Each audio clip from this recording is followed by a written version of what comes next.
Assalamualaikum warahmatullahi wabarakatuh. Alhamdulillahirabbil alamin. Wa bihi nasta'inu ala amurid dunya waddin. Wassalatu wassalamu ala asrafil anbiya'i wal mursalin wa ala alihi wa sahbihi ajma'in. Amma ba'du. Alhamdulillah, materi kami kelompok 4 dengan judul Terapi Kejiwaan Murni Tradisional. Metode psikoterapi anti teror dan radikalisme. Dosen pengampu Haji Ahmad Soleh Sakni LCMA. Disusun oleh kelompok 4 Ayu Andini, Dery Nurrahmadani, Ayuni Santika, dan Lydia Windiati. Pengertian psikoterapi Islam berasal dari dua kata, yaitu tesi yang artinya adalah jiwa, pikiran atau mental, dan psikoterapi yang artinya penyembuhan, pengobatan atau perawatan. Psikoterapi Islam yaitu proses pengobatan dan penyembuhan terhadap gangguan suatu penyakit mental, spiritual atau penyucian diri dari sifat-sifat yang dapat menyebabkan munculnya masalah dalam jiwa dengan melalui bimbingan Al-Quran dan As-Sunnah Nabi Muhammad SAW.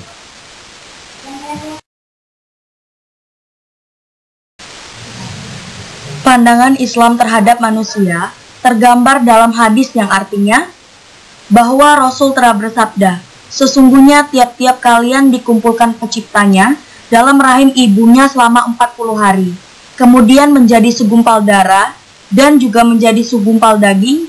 Selama itu juga kemudian diutuslah malaikat untuk meniupkan ruh kepadanya.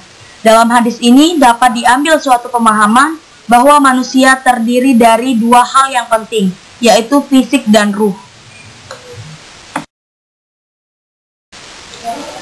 Selanjutnya saya akan menjelaskan tentang faktor tentang penyakit jiwa. Nah, dalam faktor tentang penyakit jiwa ini, penyakit jiwa itu terbagi menjadi dua. Ada faktor internal dan juga ada faktor eksternal. Kalau faktor internal, dia adalah faktor yang keturunan dapat menjadi penyebab timbulnya penyakit mental. Nah, sedangkan yang kedua itu adalah faktor eksternal. Faktor eksternal ini disebabkan oleh lingkungan tempat berinteraksi yang kemudian peneliti bedakan dalam 3 bagian, yaitu lingkungan keluarga, lingkungan pendidikan, dan lingkungan masyarakat. Digaruhi juga rohani atau kejiwaan seseorang. Berikut adalah terapi-terapi dalam Islam. Yang pertama, terapi Al-Quran. Al-Quran merupakan sarana terapi utama, sebab di dalamnya memuat resep-resep yang mujarab untuk penyakit jiwa manusia. Tingkat kemujarapannya sangat tergantung seberapa orang itu memahami Al-Quran dan mensugestikan keimanan dari pasien. Yang kedua adalah berpuasa. Puasa juga memiliki salah satu latihan untuk jiwa dan banyak mengandung terapi penyakit kejiwaan dan penyakit fisik. Yang ketiga adalah psikoterapi melalui ibadah haji. Ibadah haji dapat melahirkan sifat-sifat yang mulia, sifat kebersamaan, dan suatu pandangan di samping mendekatkan diri kepada Allah Subhanahu wa Ta'ala.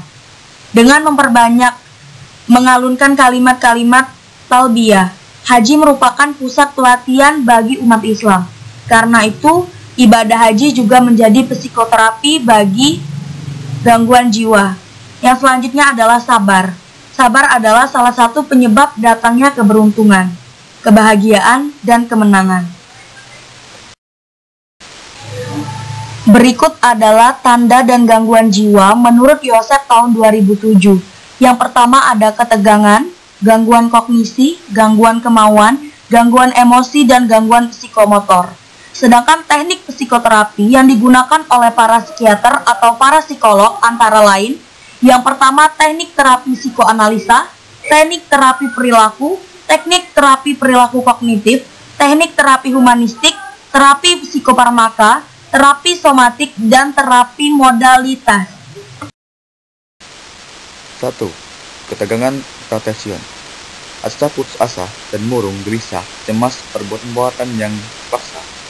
Hypoteria, asa lemah, tidak mampu mencapai tujuan, takut, pikiran buruk.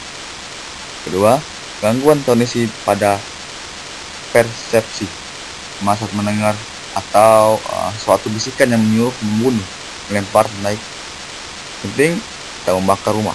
Padahal orang di sekitarnya tidak mendengarkan dan suara tersebut sebenarnya tidak ada, hanya muncul dari dalam individu sebagai bentuk kecemasan yang sangat berat yang dia rasakan. Hal ini sering disebut halusinasi. Selain bisa melihat sesuatu atau merasakan sesuatu yang sebenarnya tidak ada menurut orang lain. 3. Gangguan kemauan. Klien memiliki kemauan yang lemah atau abuliyah, bisa membuat keputusan atau memulai tingkah laku. Susah sekali bangun pagi, mandi, merawat diri sendiri sehingga terlihat kotor, bau, dan acak-acakan. Dan yang keempat adalah gangguan emosi. Klien merasa senang, gembira yang berlebihan atau waham kebesaran. Klien merasa sebagai orang penting, sebagai raja, penguasa yang orang kaya, titisan orang hebat, tapi di lain waktu ia bisa merasakan sangat sedih, menangis, tak berdaya, depresi, sampai ada ide ingin mengakhiri hidupnya. Gangguan psikomotor.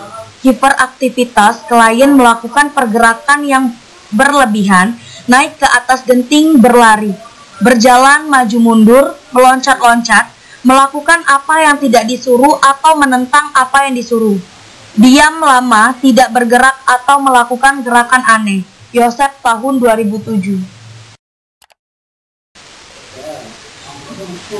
Saran dari pembahasan kami kali ini adalah, apapun keluh kesah dalam menjalani hidup, jangan terlalu dibebankan pada pikiran. Pikiran harus selalu berpikir positif untuk apapun yang telah terjadi, dan juga apabila ada masalah, jangan terlalu banyak dipikirkan. Karena tiap-tiap masalah pasti ada jalan keluar.